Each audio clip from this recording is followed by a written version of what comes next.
ഞാലിപ്പൂവൻ പഴം കൊണ്ട് അരി വറുത്ത് പൊടിച്ചുള്ള തമുക്ക്.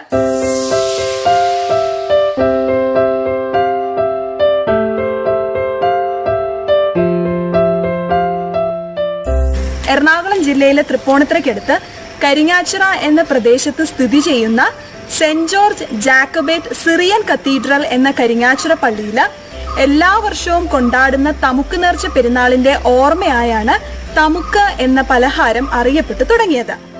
വർഷങ്ങൾ പഴക്കമുള്ള പ്രസിദ്ധമായ കരിങ്ങാച്ചിറ പള്ളിയിൽ എല്ലാ വർഷവും ഡിസംബർ മാസം 1 മുതൽ 3 വരെയുള്ള തീയതിയിൽ കൊണ്ടാടുന്ന പ്രധാനപ്പെട്ട ഒരു പെരുന്നാളാണ് ഈ തമുക്ക് നേർച്ച പെരുന്നാള്. ഈ പെരുന്നാളിൽ പങ്കുകൊള്ളുന്ന എല്ലാ വിശ്വാസികൾക്കും തമുക്ക് ഒരു നേർച്ചയായി വിളമ്പി വരുന്നു. അരിപ്പൊടിയും ശർക്കര പാനിയും തേങ്ങയും ഞാലിപ്പൂവൻ പഴവും ചേർത്തുണ്ടാക്കുന്ന സ്വാദിഷ്ടമായ ഒരു പലഹാരമാണ് ഈ തമുക്ക്. കോതമംഗലത്തെത്തിയ എൽദോമാർ ബെസേലിയോസ് ബാവ തിരുമനസിനെ കാണാൻ കരിങ്ങാച്ചിറ പള്ളി വികാരിയുടെ നേതൃത്വത്തിൽ പോയ ഭക്തർ ബാവയ്ക്ക് ഭക്ഷിക്കാൻ അരി വറുത്തു പൊടിച്ചതും ശർക്കരയും തേങ്ങയും ഞാലിപ്പൂവൻ പഴവും ചേർത്ത് നൽകിയ ഭക്ഷണം പിന്നീട് തമുക്ക് എന്ന പേരിൽ അറിയപ്പെടുകയായിരുന്നു. പണ്ടുകാലത്തെ ആ ഒരു നൊസ്റ്റാൾജിക് ഫീല് തരുന്ന വളരെ സ്വാദിഷ്ടമായിട്ടുള്ള ഈ ഒരു ഡിഷാണ് നമ്മുടെ തമുക്ക് എന്ന പലഹാരമാണ് മൊമ്മാസ് കിച്ചണിലെ ഈ വീഡിയോയിൽ ഞങ്ങൾ അവതരിപ്പിക്കുന്നത്. നിങ്ങൾ എല്ലാവരും തീർച്ചയായിട്ടും കണ്ടു നോക്കുക. പണ്ടൊക്കെ നമ്മൾ വീടുകളിൽ പെരുന്നാളിനോടനുബന്ധിച്ചും ഏതെങ്കിലും ഗസ്റ്റുകളൊക്കെ വരുമ്പോഴും ഒക്കെ നമ്മൾ ഒരു പലഹാരമായിട്ട് വിളമ്പിയിരുന്ന ഒന്നാണിത്. വളരെ ടേസ്റ്റിയാണ്, വളരെ ഈസി ആയിട്ട് നമ്മൾക്ക് ഉണ്ടാക്കാം. ഒരുപാട് നൊസ്റ്റാൾജിക് ഫീല് നമുക്ക് ഉണ്ടാക്കി തരുന്ന ഒരു ഡിഷാണിത്. അപ്പം എല്ലാവരും ഒന്ന് കണ്ടു നോക്കുക, തീർച്ചയായിട്ടും ഇഷ്ടപ്പെടും. ചാനൽ ഇഷ്ടമായെങ്കിൽ ലൈക്ക് ചെയ്യുക, അതുപോലെ ചാനൽ സബ്സ്ക്രൈബ് ചെയ്യുക. അപ്പോൾ നമുക്ക് കാണാം ഡിഷ്.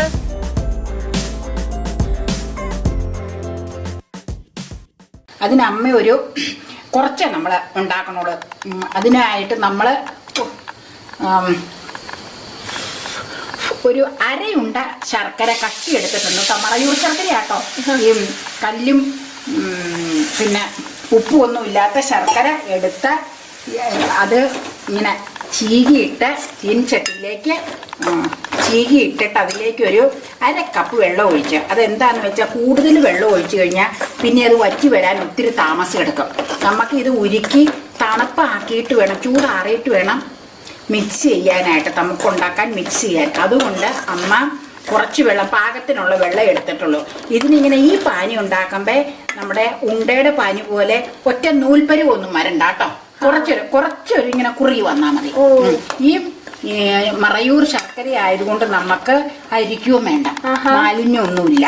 പിന്നെ നമുക്ക് സംശയം തോന്നുന്നവർക്ക് അരിച്ചാൽ മതി. ഞാൻ അങ്ങനെ അരിക്കാറില്ല മറയൂർ ആയതുകൊണ്ട്. പിന്നെ ഇതിന് ഉപ്പുമില്ല, അത് നമ്മൾ പലതിലും പറഞ്ഞിട്ടുണ്ട്. ഇത് ഫുൾ ഫ്ലെയിമിൽ കിടന്ന് ഉരുകി വരട്ടെ കേട്ടോ. ഉരുകി വന്നു കഴിഞ്ഞാൽ അമ്മ അതിന്റെ എടുക്കണ പരുവം കാണിച്ചു തരാം. ആ പരുവത്തിന് എടുത്തിട്ട് നമ്മൾ വേറൊരു കിണ്ണത്തിലേക്ക് ഒഴിച്ച് നമുക്ക് തണുപ്പിക്കാം. എന്നിട്ട് വേണം അരിപ്പൊടിയും തേങ്ങയും പഴവും എല്ലാം ചേർത്ത് മിക്സ് ആക്കാൻ. ഇനി ഉരുകട്ടെ കേട്ടോ. ഏറ്റവും ഇഷ്ടമുള്ള പലഹാരം. എല്ലാ പലഹാരവും ഇഷ്ടമല്ലേ മധുരം. ഇനി നമ്മള് ഇത് ഉരുകി വരട്ടെ. ഫുൾ ഫ്ലെയിമിൽ കിടന്ന് ആവണമെന്നേ, ഉരുകി വരണം. ഫുൾ ഫ്ലെയിമിലായാലേ പെട്ടെന്ന് ശർക്കര ഉരുകി കിട്ടുള്ളൂ. അതാ ഞാൻ പറഞ്ഞില്ലേ, നൂൽപ്പരുവ് നമുക്ക് കാണിക്കുക എങ്ങനെയാന്ന് വെച്ചാൽ. നമ്മളിത് പാനിയാക്കാനായിട്ട് ചീനിച്ചട്ടിയിൽ ശർക്കരയും വെള്ളം ഒഴിച്ച് ഇടുമ്പോൾ നമ്മൾ പാത്രം ഇച്ചിരി ചെറുതാണ്. നമ്മളത് ഫ്ലെയിം കുറച്ചൊന്ന് കുറച്ചേച്ചാൽ മതി. പാനിയായി വരാൻ ഫുള്ളിലിരുന്നാൽ നല്ല. പക്ഷെ പാത്രം ഇച്ചിരി വിസ്തൃതം കുറവായതുകൊണ്ട് ഞാൻ മീഡിയത്തിലേക്ക് ആക്കിയതാട്ടോ. പിന്നെ പാനി പരുവം നമുക്ക് കാണിക്കാൻ എടുക്കുമ്പോൾ എങ്ങനെയാണെന്നുള്ളത് കിടന്ന് ഇടയ്ക്കിടയ്ക്ക് ഇളക്കി കൊടുക്കണം. നമ്മൾ ഇളക്കി കൊടുത്തില്ലെങ്കിൽ അതിങ്ങനെ ചിലപ്പോൾ അത് ശരിയാവൂല. മിക്സിന് ലയിച്ച് വരണ്ട ഇതിലേക്ക്. ഇടയ്ക്ക് ഇളക്കിയാൽ മതി, കണ്ടിന്യൂസ് ഒന്നും ഇളക്കണ്ട. അത് മതി. നമ്മുടെ ശർക്കര ദേ ഉരുക്കി എടുത്തിട്ടുണ്ടമ്മ. ഇതുപോലെ കുറച്ചൊരു പരുവം കിട്ടിയാൽ മതി. കുറുകല് ഫുൾ പാനി ആക്കണ്ട നമ്മ പറഞ്ഞില്ലേ. ദേ ഇതുപോലെ നൂൽപ്പരുവ് ആക്കണ്ട, ഈ പാനിപ്പാകം മതി. ഇനി നമുക്കത് മിക്സ് ചെയ്യാനുള്ള, ഇനി നമുക്ക് ഈ പാത്രത്തിൽ നിന്ന് നമുക്ക് വേറൊരു പ്ലേറ്റിലേക്ക് ഇത് പകർത്താം.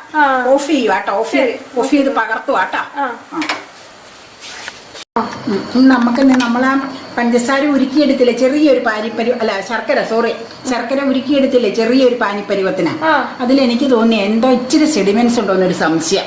അതുകൊണ്ട് നമുക്കൊന്ന് സ്ട്രെയിനറിൽ അരിച്ചെടുക്കാന്ന് കരുതി. താഴെ പാത്രത്തിലേക്ക് പാനി വീഴും. സ്ട്രെയിനറിൽ നമുക്കൊന്ന് അരിച്ചു നോക്കാട്ടോ. അരിക്കട്ടെ, ഒഴിക്കുക. അമ്മ ഇവിടെ നിന്ന് വെക്കട്ടെ കേട്ടോ. വീണ കണ്ടോ? ഇവിടെ നിന്ന് വെച്ചേച്ച് പ്ലേറ്റില് വടിച്ചൊഴിക്കാനാട്ടോ. എന്താതെ വലിയ സെഡിമെന്റ്സ് ഒന്നും ഇല്ല മറയൂരായതുകൊണ്ട്. പിന്നെ എനിക്കൊരു ചെറിയ ഡൗട്ട് അത് ഉരുക്കിയപ്പോഴേ ഉണ്ടോന്ന്. അതുകൊണ്ടാണ് കുഴപ്പമൊന്നുമില്ല.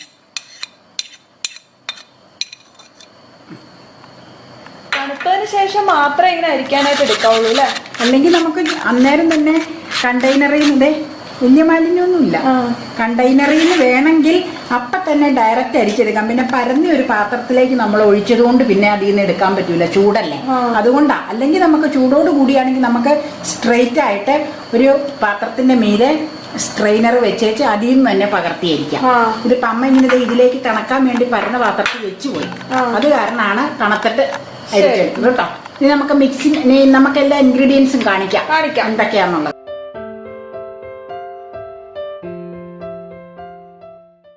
നമ്മള് തമുക്കിനുള്ള എല്ലാ സംഗതികളും റെഡിയായി. നമുക്ക് അതിന്റെ മെയിൻ സംഭവമാണ് അരി വറുത്ത് പൊടിച്ച പൊടി. അതായത് ചോറുണ്ണണ പുഴുക്കലരി, നമ്മുടെ പാലക്കാടൻ മട്ടയാണ്. ഒരു കഷ്ടി ഒരു അരമണിക്കൂർ വെള്ളത്തിലിട്ട് കുതിർത്തിയിട്ട് ഒരു സ്ട്രെയിനറിൽ വെച്ച് വെള്ളം വാലാൻ വെക്കും. വെള്ളം മാർന്നിട്ട് നമ്മൾ തവയിലിട്ട് ചൂടാക്കി പൊരി പോലെ വരും, ഇങ്ങനെ മലര് പോലെ. അങ്ങനെ പൊരി പോലെ വന്ന് കഴിയുമ്പോൾ കരിയണ പാകം വരെ വെക്കരുത്. അത് നമ്മൾ വേറൊരു കണ്ടെയ്നറിലേക്ക് നിരത്തി തണുപ്പിക്കണം. ഈ പൊരി പോലെ വന്ന മലര് പോലെ വന്ന അരി. എന്നിട്ട് ആ തണുപ്പിച്ച് അരി മിക്സിയിലിട്ട് പൊടിച്ചെടുക്കണതാണ്. ഞാൻ ഇതിൻ്റെ ഒരു ഇത് കാണിച്ചു തരാം. അതിൻ്റെ ഇങ്ങനെ സ്മൂത്തായിട്ട്. സ്വല്പം തരിങ്ങുണ്ടെങ്കിലും കുഴപ്പമില്ല. എനിക്ക് പക്ഷേ തമുക്കുണ്ടാക്കുമ്പോൾ അധികം തരിങ്ങ് ഇഷ്ടമല്ല. ഒരു കൂടുതൽ ഞാൻ സ്മൂത്തായിട്ടുള്ള പൊടി എടുക്കുള്ളൂ. അപ്പൊ എന്നാന്ന് വെച്ച് കഴിഞ്ഞാൽ നമ്മൾ കടിക്കുമ്പോൾ റഫ്നെസ് തോന്നിക്കൂല. ഈ ചില സ്ഥലത്ത് കടിക്കുമ്പോൾ കടുകടുന്നിരിക്കൂല. അത് ഈ വരി വറുത്ത് പൊടിക്കുന്നത് അവര് അരിച്ചെടുക്കൂല. ഇത് നൈസ് പൊടിയായിട്ട് അമ്മ പൊടിച്ച് വെച്ച് ഒന്നോടെ അരിച്ചെടുക്കണതാണ്. അത് നമ്മൾ ഒരു ബൗൾ ഇതിൽ എടുത്തിട്ടുണ്ട്. പോരായെന്നുണ്ടെങ്കിൽ വേറെ ഇരിപ്പുണ്ട്, നമുക്ക് ചേർക്കാം.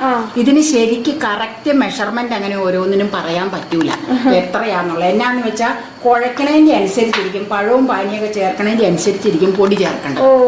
പിന്നെ നമ്മള് ശർക്കര ഉരുക്കിയത് നമ്മൾ പറഞ്ഞല്ലോ. അതെ, ഒരു ചെറിയ ഉണ്ട ശർക്കര ഉരുക്കി തണുപ്പിച്ച് വെച്ചതാട്ടോ അത്. പിന്നെ നമ്മളൊരു 1/4 മുറി തേങ്ങ, 1/4 മുറി തേങ്ങ. പിന്നെ നമ്മൾ ഇതിന് ഉപയോഗിക്കുന്നത് ഞാലിപ്പൂവമ്പഴം.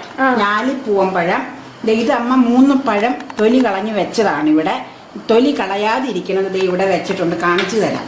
ഇത് എങ്ങനെയാന്ന് വെച്ച് കഴിഞ്ഞാൽ ഇവിടത്തെ രീതി, അമ്മച്ചിയുടെ ഒക്കെ രീതി എങ്ങനെയാന്ന് വെച്ച് കഴിഞ്ഞാൽ ഞാലിപ്പൂവമ്പഴം ഇങ്ങനെ നന്നായിട്ട് പഴിപ്പിച്ചിട്ട് തൊലി ഭാഗത്ത് തൊണ്ടിന്റെ അവിടെ ഇങ്ങനെ കറുത്ത പുള്ളികൾ, അപ്പയൊക്കെ ഇവിടെ ഇതിന് പറയണത് കാക്കപ്പുള്ളി എന്നാ. കറുത്ത നിറത്തിൽ ഇങ്ങനത്തെ പുള്ളികൾ വരും. അപ്പൊ ഈ പുള്ളികൾ വന്നു കഴിഞ്ഞാൽ ഒരു ഗുണം എന്നാന്ന് വെച്ച് കഴിഞ്ഞാൽ ഇതിന്റെ തൊലിയില്ലേ, പഴം ഒന്ന് പൊളിച്ച് കാണിച്ചു തരാം. കണ്ടോട്ടോ, തൊലിയിലൊട്ടും ഉണ്ടാവൂല, നല്ല കനം കുറഞ്ഞിരിക്കും തൊലി, കംപ്ലീറ്റ് പഴമായിരിക്കും കാണുമ്പോൾ. കണ്ടോ, സ്മൂത്ത് ആയിട്ടിരിക്കും. അപ്പൊ നല്ല മധുരവും തൊലിയിലൊട്ടും ഇതുണ്ടാവൂല. മറ്റേ പഴുപ്പ് കുറവാണെങ്കിൽ തൊലിയിൽ കുറെ ഇങ്ങനെ കടുപ്പായിട്ടിരിക്കും. ഇത് തൊലി ഇല്ലെന്ന് തന്നെ പറയാം. കണ്ടോ, ഇത് നോക്ക, പൊളിക്കുമ്പോ ഇതൊന്ന് എടുത്ത് ഇത് പടം ഒന്ന് എടുക്കുന്നേ ഇങ്ങനെ.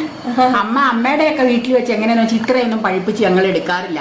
ഇവിടെ വന്ന് അമ്മച്ചി ഇങ്ങനെ അല്ലാതെ എടുക്കൂല. ഇവിടെ അപ്പച്ചനും അമ്മച്ചിക്കും ഒക്കെ ഇങ്ങനത്തെ ഈ പാകത്തിന് അവര് കഴിക്കുവോളായിരുന്നു. അപ്പയ്ക്കും ഇതാ താല്പര്യം. അപ്പൊ ഇതിപ്പോ കണ്ടോ തൊലി പൊളിച്ചത്. അതൊക്കെ മതി. ആദ്യം നമ്മളിതേ ഈ കണ്ടെയ്നറിലെ പൊടി ഇതിലേക്ക് ചേർക്കുക. കണ്ടോ, പൊടി. ഇതിന് വേറെ കുക്കിംഗ് ഒന്നും ഇല്ല അല്ലേ? ഒരു കുക്കിങ്ങും ഇല്ല, മിക്സിങ് മാത്രമേ ഉള്ളൂ. ആകെ ശർക്കര ഉരുക്കണം മാത്രമേ ഉള്ളൂ. പിന്നെ ഈ അരി വറുത്ത് പിടിച്ച് വെക്കണം നമ്മൾ. അത് നമ്മൾ ഈ അരി വറുത്ത് പിടിച്ച് വെച്ചാലില്ലേ, ശരിക്കും പറഞ്ഞാൽ ഒരു 2 ആഴ്ച ടേസ്റ്റ് ഒന്നും മാറാതെ ഇരിക്കും. പിന്നെ ഇരുന്ന് കഴിഞ്ഞാലില്ലേ കുഴപ്പമൊന്നും ഇല്ലെങ്കിലും ഒരു ടേസ്റ്റിന് കുറച്ച് പഴയ ടേസ്റ്റ് വരും. ഒരു 2-3 ആഴ്ചത്തേക്ക് പുറത്ത് വെച്ചാലും ഒരു കുഴപ്പമില്ല. ഫ്രഷ് ആയിട്ട് അതാണ് ഏറ്റവും നല്ലത്. ഇനി തേങ്ങ നമുക്ക് ഇത് മുഴുവൻ വേണമെന്നില്ല കേട്ടോ. നമുക്ക് ഒരു കുറച്ചിട്ടേച്ച് കുറച്ചൊന്നും ബാക്കി വെച്ച് നോക്കാം. എന്താ ഇത് 2 ആയില്ലേ? ഇനി നമുക്ക് ആ പഴം അരിഞ്ഞ് ഇതിലേക്ക് ചേർക്കാം. ഈ ഇരിക്കണ പഴം ഞാൻ കൈ കൊണ്ടൊന്ന് മിക്സ് ആക്കണം. ഇത് ശരിക്കും മിക്സിങ് കൈ കൊണ്ടാട്ടോ. ഇതിൻ്റെ വൃത്തിയായിട്ട് കഴുകിയേച്ച് കൈ കൊണ്ട് മിക്സ് ചെയ്താലും ഇത് ശരിയാവുള്ളൂ. സ്പൂൺ കൊണ്ട് ചെയ്താൽ അത്രയ്ക്ക് ശരിയാവില്ല. ഇനി നമുക്ക് പഴം അരിഞ്ഞ് ചേർക്കാം. അരിയാം. ഞാൻ തൊലി കളഞ്ഞ് വെച്ചിട്ടുണ്ട്. പഴം ഏത് രീതിയിലും അരിയാം. ഞാൻ 2 ആഴ്ച ഇങ്ങനെ അരിഞ്ഞത്. തീരെ ചെറുതാക്കണ്ട. 2 ആക്കി വെച്ച് കാണിച്ചു തരാം. ഇങ്ങനെ 2 ആക്കി. ചിലര് ഫുൾ വട്ടത്തിലിടും. എനിക്ക് അങ്ങനെ അത്രയും വട്ടത്തിൽ ഒറ്റ ഇതായിട്ട് ഇടുന്ന ഇഷ്ടമല്ല. ചിലരിങ്ങനെ 2 ആയിട്ട് കട്ട് ചെയ്യൂല, ഫുൾ വട്ടത്തിലായിരിക്കും. നമ്മളിപ്പോൾ 2 ആക്കി വെക്കും. ഇങ്ങനെ ഇട്ടാൽ ഒത്തിരി വലിപ്പം. അതുകൊണ്ടാണ് അത് പഴത്തിൻ്റെയും അരി വറുത്ത് പൊടിച്ചതിൻ്റെ മണ മോനെ. അതിന് നല്ല മണ. അരി വറുത്ത് പൊടിച്ചൊരു പ്രത്യേക സ്മെല്ല. എത്ര പഴം നമ്മൾ? ഞാൻ 3 പഴം അപ്പം തൊലി കളഞ്ഞ് വെച്ചത്. നമുക്ക് നോക്കാം എങ്ങനെയാണെന്നുള്ളത്. പൊടി കൂടുതൽ ഇച്ചിരി കൂടെ ചേർക്കണമെങ്കിൽ പൊടി ചേർക്കാം. ഇത് മിക്സ് ചെയ്ത് കഴിഞ്ഞിട്ട് നോക്കാം. പനിയും കൂടെ ഒഴിച്ചിട്ട്.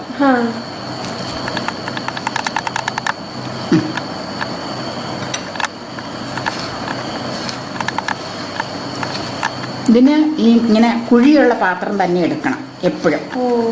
അല്ലെങ്കിൽ ഇങ്ങനെ പരന്നിരിക്കുന്ന പാത്രത്തിൽ മിക്സിങ് പറ്റൂല. അതിപ്പോൾ അവനവൻ്റെ ഇഷ്ടത്തിനുള്ള കണ്ടെയ്നറുകൾ അത്രേ ഉള്ളൂ.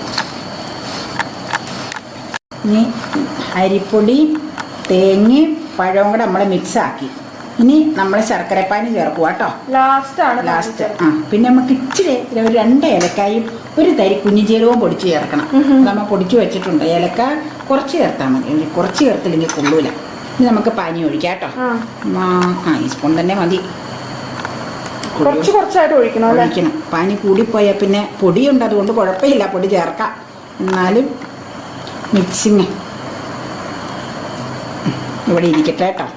നോക്കാം. ഇതിനി സ്പൂൺ കൊണ്ടൊന്ന് നോക്കാം. എന്നിട്ട് പിന്നെ ചേർക്കണമെങ്കിൽ കൈ കൊണ്ട് ശരിയാക്കാം. വരും കൂടുതലായ കൊള്ളൂല. അതാണ്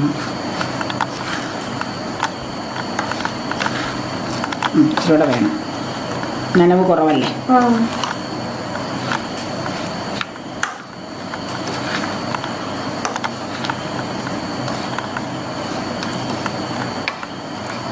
എല്ലായിടത്തും നനവ് കൃത്യമായിട്ട് ചെല്ലണം.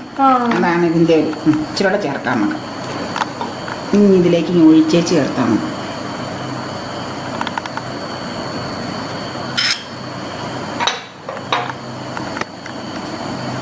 കണ്ടോ? നമ്മ ഇത് ഇങ്ങനെ ഒന്ന് ആക്കട്ടെ കേട്ടോ. അതിലിരിക്കണ പൊടി ഇതൊന്ന് ഇച്ചിരി പൊടി നമുക്ക് ചേർക്കാം. ഇച്ചിരി പൊടിക്ക് മതി. നനവ് കൂടിപ്പോയാൽ കൊള്ളൂല. തീരെ അതാണ് അതിന് ഇങ്ങനെ കൃത്യം ഞാൻ പറഞ്ഞില്ല മെഷർമെന്റ് അങ്ങനെ അതുകൊണ്ട് പറയാൻ പറ്റൂല. എങ്ങനെയാണെങ്കിലും ഇച്ചിരി ഏറ്റക്കുറച്ചിൽ വരും നനച്ച് കഴിയുമ്പോഴേ. അതാ തീരെ പനി കൂടിപ്പോയാലും കൊള്ളൂല, കുറഞ്ഞു പോയാലും കൊള്ളൂല. നമുക്കൊരു പൊടിക്ക് ചേർക്കാം കേട്ടോ. പൊടിക്ക് മതി. 1 സ്പൂൺ എടുത്തോണ്ട് വരട്ടെ. ഉണങ്ങിയ സ്പൂൺ വേണം അതിലിടാൻ. എടുത്തോണ്ട് വരട്ടെ കേട്ടോ. ഇച്ചിരി ഒന്ന് ചേർത്ത് നോക്കാം കേട്ടോ പൊടി.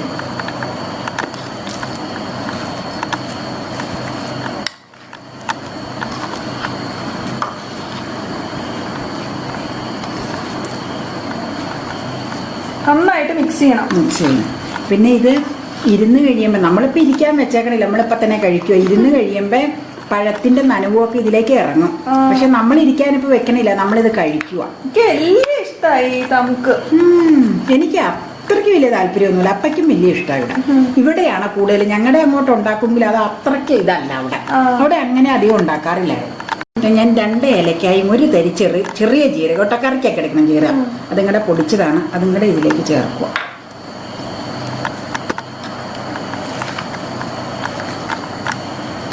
അങ്ങനെ നമ്മുടെ തമുക്ക് പലഹാരം റെഡി ആയിരിക്കുന്നു. ഇങ്ങനെയുണ്ട്. അടിപൊളിയല്ലേ സാധനം? മിക്സിങ് സൂപ്പർ അല്ലേ? പിന്നെ നല്ല ടേസ്റ്റും ഉണ്ട്. ഞാൻ അതിന്റെ ഇടയ്ക്ക് ഒന്ന് ടേസ്റ്റ് ചെയ്തേ. ഞാനും ഒന്ന് നോക്കിയായിരുന്നു. ഈ സ്മെല്ല് കൊണ്ട് എനിക്ക് അങ്ങനെ പിടിച്ചാ കിട്ടിയില്ല, അതുകൊണ്ടാണ് ഞാനത് ആരോടും മിണ്ടിയില്ല. ഇതാണ് നമ്മുടെ തമുക്ക് പലഹാരം. അടിപൊളി. നമുക്ക് ഡിസ്പ്ലേ വെക്കാൻ പഴമൊക്കെ റെഡിയാക്കി വെച്ച് ഡിസ്പ്ലേ മിക്സ്. ഇത്രയും നനവ പാടുള്ളൂ. കൂടി പോവുകയും ചെയ്യരുത്, കുറഞ്ഞു പോവുകയും ചെയ്യരുത്. കുറഞ്ഞു പോയി കഴിഞ്ഞാൽ പൊടി വിട്ട് വിട്ട് കിടക്കും, ഇങ്ങനെ ഉണങ്ങി. എല്ലാ പഴത്തിലും പൊടിയിലും എല്ലാം നനവ് ചെല്ലണം. കൂടുതൽ നനവായി അമ്മ പറഞ്ഞില്ല, ഇച്ചിരി കൂടിപ്പോയിട്ട് ആ പൊടി നമ്മൾ ചേർത്താം. ഇപ്പം അത് കറക്റ്റ് ഇതാതെ അമ്മ കയ്യിലെടുത്ത് പിടിക്കണ്ടേ.